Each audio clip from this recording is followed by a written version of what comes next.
Bonjour Monsieur Boumegouti, vous êtes responsable du Master Management des industries du tourisme à CETIA. Est-ce que vous pouvez nous présenter le métier de manager d'hôtel? Manager d'hôtel, c'est une personne, qu'on va dire cadre supérieur ou cadre de direction d'une unité hôtelière.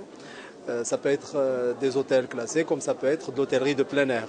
Donc c'est quelqu'un qui doit avoir un certain nombre de compétences acquises dans des formations initiales et les deux à travers un certain nombre de stages et d'activités professionnelles et qui lui permettent de gérer ce genre de structure.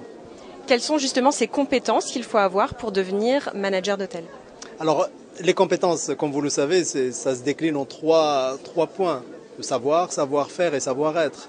Le savoir à l'université, ce sont un certain nombre de fondements disciplinaires de sciences sociales et sciences humaines, qui sont la comptabilité, l'économie, la gestion, la sociologie, la psychologie, la géographie, etc. C'est interminable dans le champ du tourisme et de l'hôtellerie, mais aussi un certain nombre de compétences techniques acquises aussi à l'université, qui sont du marketing, qui sont aussi de la gestion, de contrôle de gestion. C'est aussi un certain nombre d'activités pédagogiques universitaires que nous, à l'université, on mène en concert avec le monde professionnel. Donc, en somme, ces acquis ou bien ces compétences doivent être développées autour d'un socle commun et qui est très fort, qui sont des fondements disciplinaires, comme j'ai dit, les langues, gestion, management, marketing, et qui sont enrobés dans un autre champ de compétences qui est très très vaste. Quel est le diplôme, le niveau de diplôme qu'il faut avoir pour espérer devenir gérant d'unité hôtelière? Je vais vous dire rapidement que le diplôme ne permet pas d'être directeur. Même si on a un master, on a le niveau de cadre pour être directeur. Mais je pense que ce sont des opportunités. Il y a aujourd'hui des directeurs d'hôtels qui ont un BTS.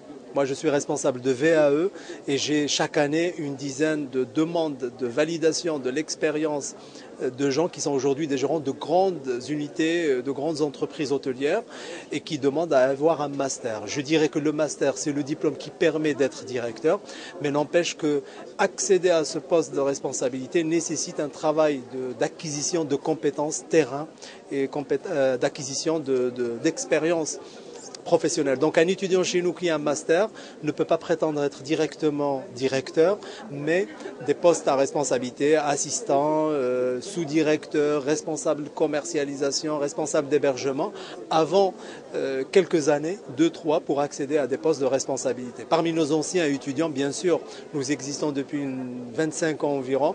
On a aujourd'hui beaucoup de jeunes, qui étaient jeunes à l'époque, et qui sont aujourd'hui des directeurs d'hôtels ou bien d'établissements hôteliers plus ou moins classés. Est-ce que c'est un métier qui permet d'envisager une mobilité internationale? Complètement. Aujourd'hui, l'hôtellerie rime avec international et heureusement, nous, comme toutes les formations supérieures, nous avons développé un partenariat international. Le CETIA, vraiment, on a quelque chose d'extraordinaire. On a un partenariat avec l'Asie, notamment avec Kuala Lumpur. C'est une porte d'entrée sur cette aire géographique qui est très active aujourd'hui, l'Asie. Et on travaille beaucoup dans le champ de l'hôtellerie à partir de Kuala Lumpur, donc Singapour, le Vietnam, la Chine, le Japon, la Thaïlande. On a développé aussi la même formation au Vietnam. On cherche pas, mais c'est-à-dire selon les opportunités, on a pas mal de partenariats à l'international. Nos étudiants sont invités également à développer cette démarche internationale parce qu'il est irremplaçable dans l'acquisition de compétences, à savoir linguistiques, mais aussi culturelles. L'hôtellerie, c'est de l'interculturalité. Et l'interculturalité, on ne peut pas l'apprendre dans une bibliothèque ou devant son ordinateur. Merci, Monsieur Boumegouti.